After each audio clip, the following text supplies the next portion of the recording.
Evening all. This is my second tank. It's actually my biggest tank.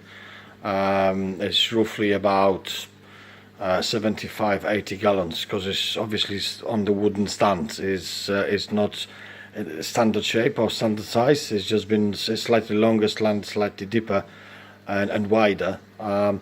This is proper South American tank. I don't think so we've got any fish which actually are all out of another continent, apart from two longipinis tetras.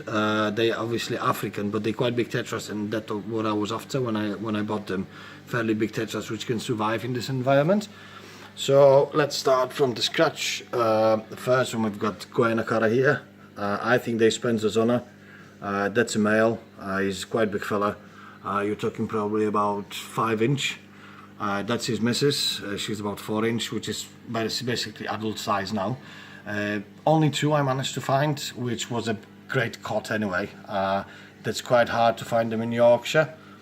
I've got 4 rottweilers here, or heterocephalus red shoulder if you prefer to call them. Happily for me, it turned out this is a male and this is a female. She's getting very dark. You can see she's very close to lay the eggs now.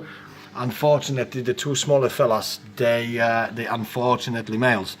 So we see how it turned out. The other squad, we've got 2 P.gibiceps, 1 bigger, 1 smaller. I didn't want any fancy plecs really because it's too big competition in this tank, so they will just struggle.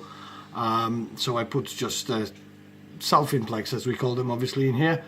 And they're doing quite fine. You feed, as you see, I feed them on the cucumber and lettuce and then the kind green matter.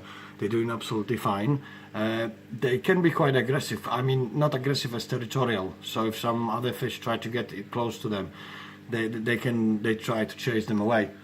The other fish what we've got here, we've got some Geophagus. We've got 4 pindare, Geophagus pindare. There is 6 altifrons and 2 abalios. Originally I bought 4 pindare and 8 small Geophagus, usually as a Surinamensis, as you all know it. They didn't. I knew 2 of them were different, but the lad said if I take 8 which is remaining in the tank, he give me a discount, which he did, bonus for that. It turned out 2 are abalios, 6 are altifrons. I'm not sure which variant, because obviously they just been labeled as a Geophagus surinamensis, so probably just standard altifrons. However, still a nice fish.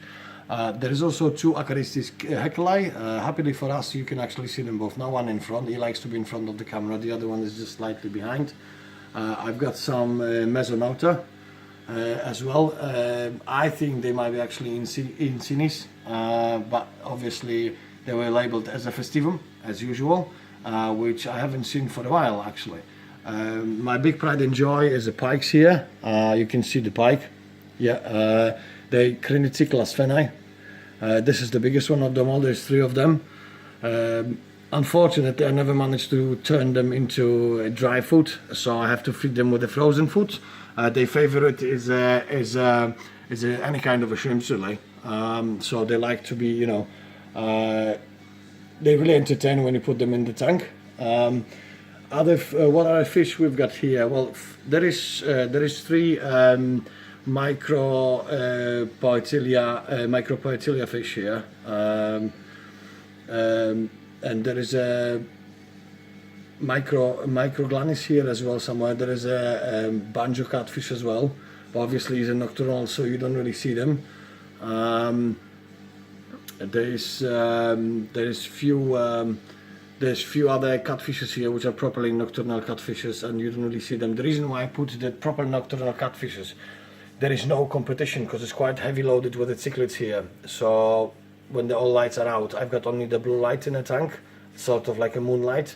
When they all go for a sleep, I put some granules and stuff so they can feed easy, and there is no really competition. However, sometimes you can actually see them. They usually live in this cave, or there is one of them live in this cave here, but it's normally is probably chased away by the big salfin plecs. As you see, I use natural branches, bit of bogwoods, the big oak leaves. Really recommend them. If you live in the northern hemisphere, you can really find them in your parks. They massive size. as you see it.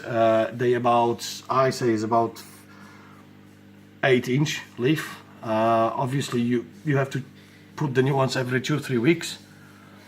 So, but they obviously they're helping your fish to recover. They create like they've got like special microorganism on them. In the moment when you put them in the water, they create this microscopic organism which helping your fish to recover if you've got any injuries. Because unfortunately in this tank there are some battles sometimes. So there are some winners, there are some losers. But happily for me, I haven't lost any fish in any battles. Just basically the battle scars. And make sure you subscribe my channel. Thank you for looking.